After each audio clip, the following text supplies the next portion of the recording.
చెప్పేవా చెవిలోన ఒక మాట, పువ్వులతో తుమ్మెద చెప్పే మాట.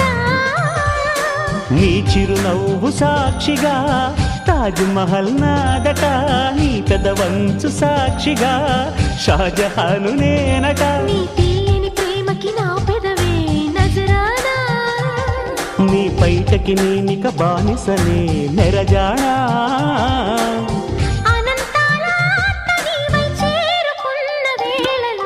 కోకలు కట్టిన కోయిలా కమ్మని కౌగిలియవే.